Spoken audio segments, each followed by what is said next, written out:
When a Hollywood legend sits down across from one of late-night TV's sharpest talkers, you expect some fast jokes, maybe a few teasing remarks. But what happens when those jokes start cutting deeper, into a man's career, his voice, his politics, even his family? What happened that night on The Late Show with Stephen Colbert wasn't just a fun chat. It became a verbal boxing match. By the time it was over, Sylvester Stallone wasn't just leaving the studio. He was leaving Colbert with a stunned audience, a cold cup of coffee, and a silence no punchline could break. The band finished its jazzy intro as Colbert stepped into the spotlight, grinning at the crowd. Ladies and gentlemen, my guest tonight is a man who's punched, kicked, and blown up his way into cinema history. Though some might say, it's been the same movie over and over again. Please welcome Sylvester Stallone. The audience erupted in cheers. Stallone walked out in a sharp black suit, smiling politely, waving once. Colbert shook his hand with exaggerated enthusiasm. "Sly, welcome to the show. I've got to admit, having Rocky and Rambo in my studio feels surreal. That's pretty much your resume, right?" The crowd chuckled. Stallone's smile tightened just slightly. "Well, those movies did more than pay the bills," he said, voice gravelly but warm.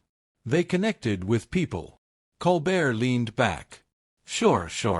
But aside from, 40 years of playing those two guys, have you done anything the Academy might have missed?" There was an awkward laugh from the audience. "I guess you missed Creed, Copland, and a few others that didn't involve boxing gloves or headbands," Stallone replied, a faint edge in his tone. Colbert smirked. "Touché. But come on, you've got to admit, most people think of you as big muscles, big guns, not exactly Shakespeare." "Yeah, well," Stallone said, leaning forward slightly, "Shakespeare never took a body blow from Apollo Creed." The audience laughed hard, but Stallone's eyes never left Colbert's. Colbert tilted his head. "Fair enough.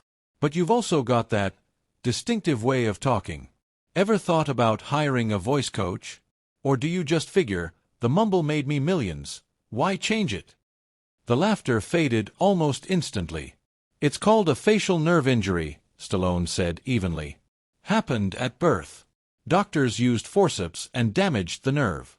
People made fun of me my whole life for the way I speak. I guess I should thank them, it made me fight harder."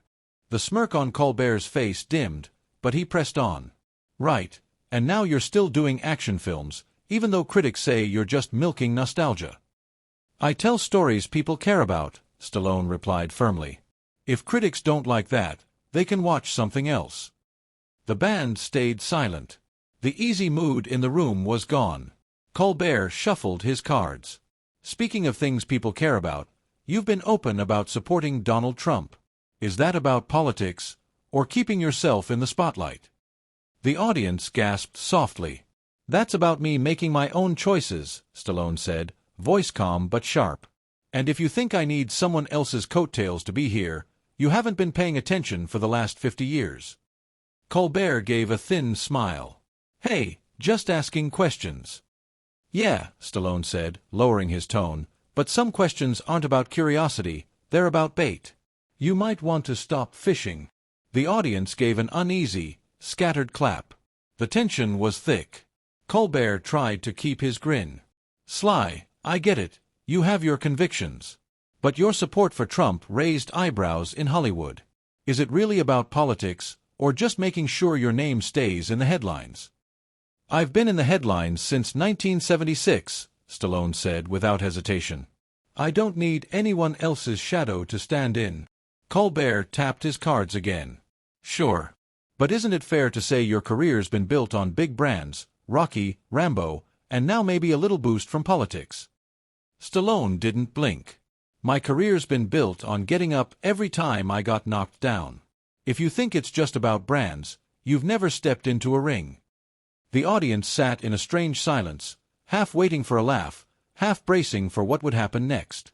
The crowd was still buzzing from the last exchange when Colbert leaned forward in his chair, his smile tight. "Feels like you know how to ride the wave when it's convenient," he said casually, but his tone carried a little sting. Stallone leaned forward too, resting his forearms on his knees. His voice dropped lower, steady and deliberate. "You think 50 years in this business is riding a wave?" Try building one. Try holding it up while everyone's waiting for it to crash. The audience broke into applause, louder than Colbert seemed to expect. He lifted a hand, trying to calm them. Hey, I'm just saying, you've been smart about staying relevant. Nothing wrong with that. But don't you think there comes a time when you step back, let the younger guys take the spotlight? Stallone didn't blink. I've been hearing that since my 30s. Funny thing is, the people telling me to step back usually can't keep up. That line got another burst of cheers. Colbert smirked, but there was a flicker of irritation in his eyes. He shuffled his cards like a man searching for his next weapon. So, Colbert began again, tilting his head, speaking of keeping up, you've got a very distinctive way of talking. It's part of your brand now, but did you ever think about changing it? Maybe a little vocal training? Or is mumbling just part of the Stallone charm? The crowd gave a mixed reaction. Some laughed, but others shifted uncomfortably. Stallone's smile vanished completely. You mean the way I talk because of nerve damage at birth? The speech pattern I've had my whole life? The one people mocked me for in school? The one I turned into an Oscar-winning performance? The laughter died instantly. Colbert shifted in his chair, still trying to keep his tone light. I'm just asking if you ever thought it might hold you back. It didn't, Stallone said without hesitation. I'm sitting here, aren't I? The audience erupted in cheers and whistles. Colbert chuckled. Touché. But seriously, wasn't it tough dealing with people making fun of you early on? It was tough, Stallone admitted evenly. But I didn't let them define me. I worked until they had to respect me. And if they still don't, that's their problem. Colbert nodded slowly, but then came in with another jab. Right. But don't you think that chip on your shoulder is part of why you still take certain roles? You know, proving something. Every role I've taken, Stallone replied instantly, is because I saw a story worth telling, not because I needed to prove something to some late-night host. That landed hard. The audience broke into loud applause. Colbert's smirk slipped a little. He looked at his cards, then at Stallone, then at the crowd. Well, Colbert said, if you're not trying to prove anything, maybe we can talk about something more personal. You've got daughters, right? The shift in Stallone's expression was instant. His jaw tightened. Yeah. They ever tell you to maybe tone it down? Be less Rambo at the dinner table? Colbert grinned. Or are they just used to Dad growling through the mashed potatoes? Some people in the audience laughed, but others let out quiet groans. Stallone didn't laugh at all. Careful, he said, his voice suddenly softer, but the kind of soft that made the room lean in. You're getting close to a line. Colbert tilted his head, pretending innocence. Just making conversation. Conversation's one thing, Stallone said, leaning forward again. But my family isn't part of your punchlines. The room felt colder. Even the band seemed to freeze. Colbert gave a light chuckle, hands raised. Hey, I get it. But come on, Sly. You've talked about them in interviews before. You've mentioned them in the press. I'm not asking for their social security numbers here. You're asking for a laugh at their expense, Stallone said flatly. That's not happening. The audience applauded again, this time louder, more clearly taking his side. Colbert's smile tightened further. Well, I think our viewers like hearing about the man behind the muscles. But if you want to keep it private...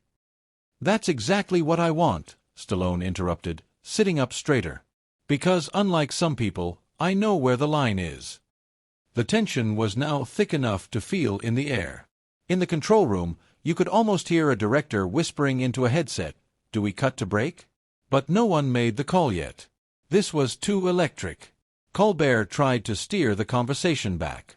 Okay, let's bring it back to the career. No, let's not, Stallone cut in. You've been poking at me since I sat down. My films, my voice, my politics, my family. You think it's clever. I think it's tired. The audience roared in approval. Colbert's cheeks flushed slightly. Sly, it's just the show. It's what we do here. Then maybe this isn't the place for me, Stallone said, his tone calm but final. The audience gasped. Colbert blinked, thrown off. You're not leaving, are you? Stallone didn't answer directly.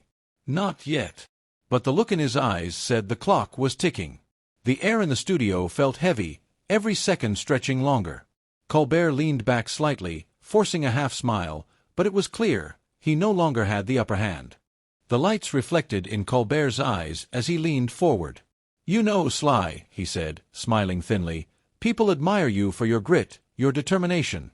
But there's also this legendary stubbornness. Is that what's happening here? You don't like the questions, so you dig in. You get defensive." Stallone didn't blink. "Stephen, I've answered tough questions for decades. This isn't about being defensive. It's about respect. There's a difference between asking and poking." Colbert leaned back in his chair, his grin widening like he'd just been handed the perfect setup. "But poking is fun. That's what my audience comes for." The laughter that followed was scattered. Half the crowd was with him, the other half shifting in their seats. Stallone shook his head slowly, as if deciding whether the conversation was worth continuing. Then his voice dropped lower, forcing the room to lean in. "Fun's one thing.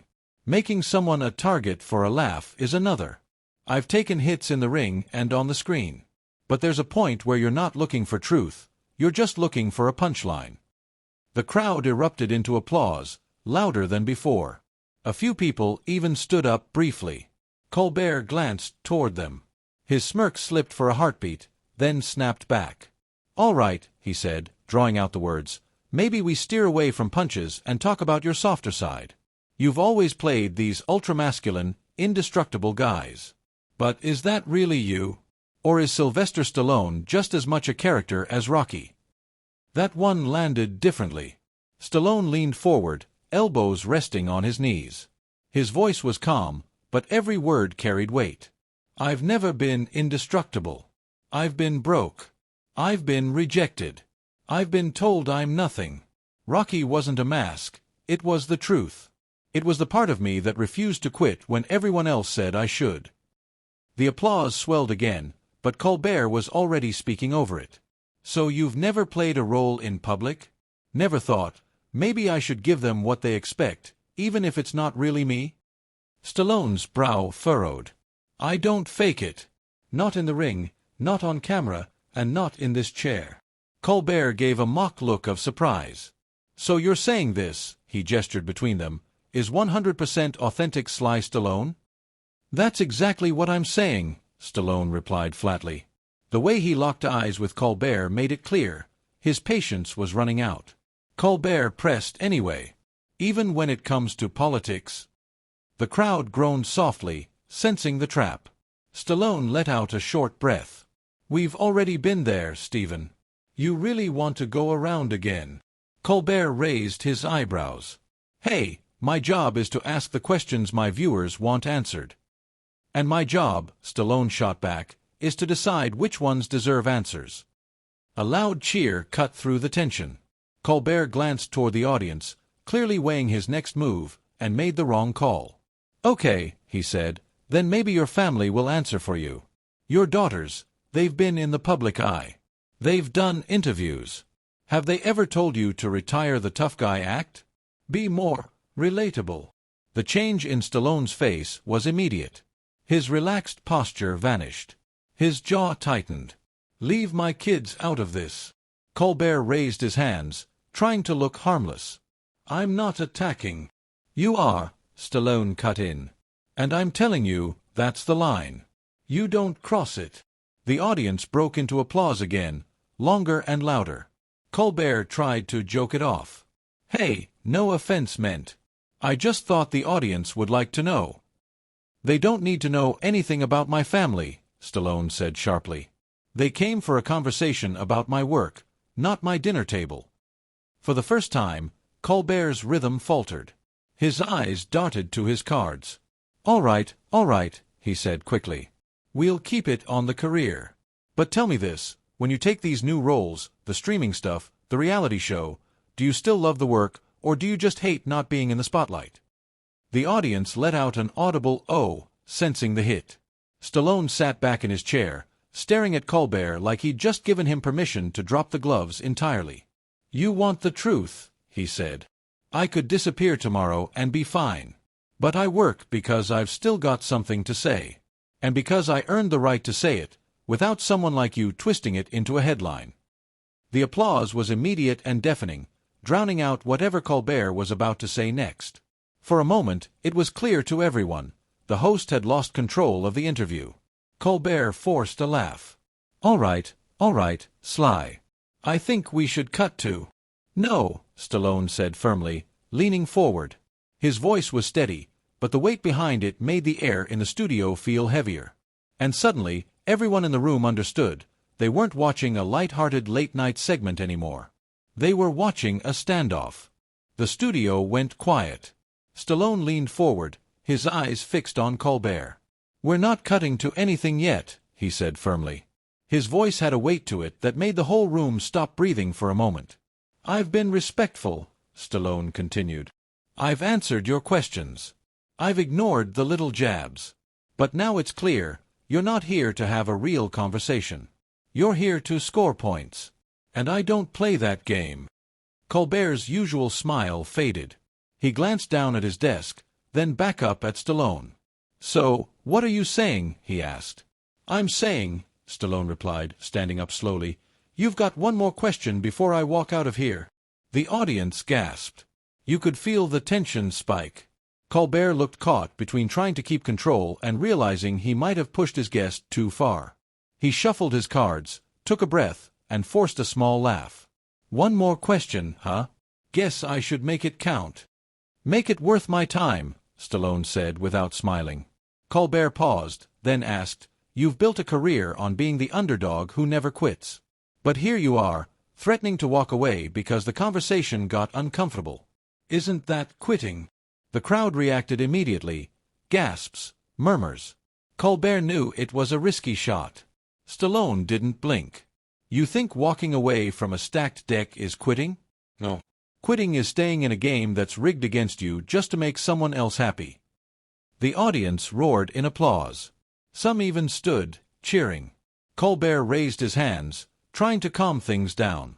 "This isn't a game, Sly. It's a conversation." "No," Stallone said, his voice sharper now. "It's a performance. You've been playing to the crowd since the first question. Every smirk, every loaded word, it's not about truth. It's about getting a reaction. And I'm not here to be your setup for a punchline." The clapping got louder, but there was also a stunned silence under it, like people knew they were watching something they'd remember for years. Colbert hesitated, then said, "If that's how you feel, maybe we should wrap this up." "Yeah," Stallone nodded. "Maybe we should." He reached down, unpinned the microphone from his jacket, and placed it carefully on the desk. The sound of the clip hitting the wood was loud in the silence. Every camera zoomed in, catching the moment. "I've been doing this a long time, Stephen," Stallone said, softer now but still firm. "I know the difference between a real conversation and a cheap shot. You want ratings, you'll get them. But you won't get them by going after my family or twisting my words." Colbert shifted in his chair. "Sly, nobody's twisting." "You already did," Stallone cut in, his voice sharp. "And I'm done." The audience exploded.